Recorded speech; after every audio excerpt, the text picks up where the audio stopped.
During the 19th century, occupational information about women that was provided by the United States Census, a population count conducted each decade, became more detailed and precise in response to social changes. Through 1840, simple enumeration by household mirrored a home-based agricultural economy in hierarchical social order.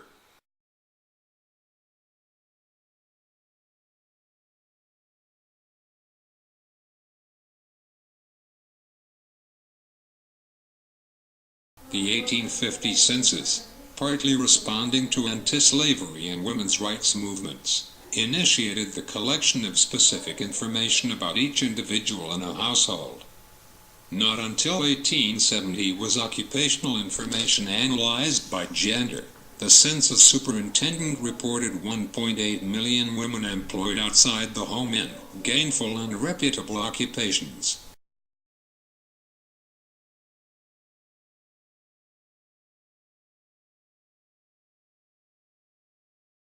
The general density dependence model can be applied to explain the founding of specialist firms. According to this model, specialist foundings hinge on the interplay between legitimation and competitive forces, both of which are functions of the density of firms in a particular specialist population.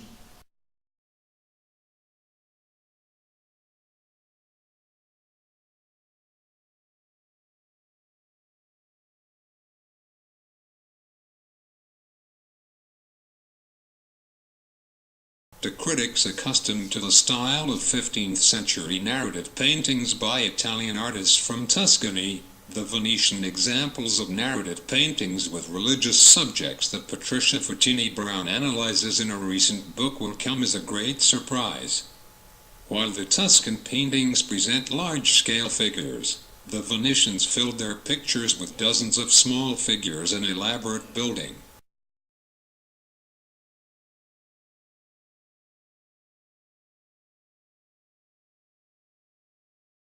While several studies have found a significant correspondence between the density dependence model and actual patterns of foundings, other studies have found patterns not consistent with the model. A possible explanation for this inconsistency is that legitimation and competitive forces transcend national boundaries, while studies typically restrict their analysis to the national level.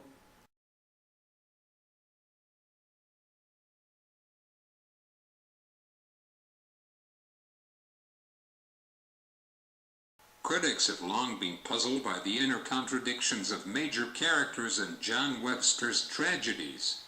In his The Duchess of Malfi, for instance, the Duchess is good in demonstrating the obvious tenderness and sincerity of her love for Antonio, but bad in ignoring the wishes and welfare of her family, and in making religion a cloak hiding worldly self-indulgence.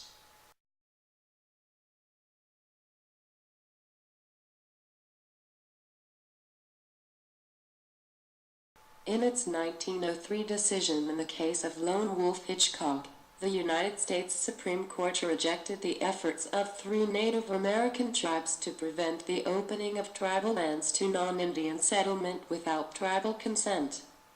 In his study of the Lone Wolf case, Blue Clark properly emphasizes the court's assertion of a virtually unlimited unilateral power of Congress over Native American affairs.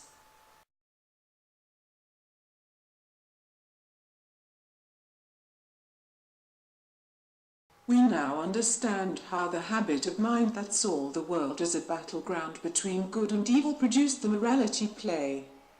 Morality plays allegorized that conflict by presenting characters whose actions were defined as the embodiment of good or evil.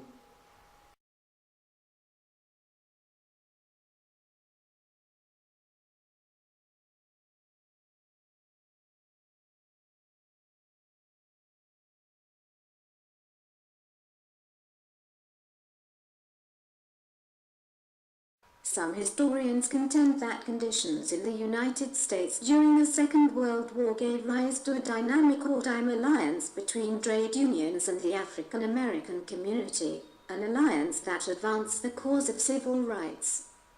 They conclude that the post-war demise of this vital alliance constituted a lost opportunity for the civil rights movement that followed the war.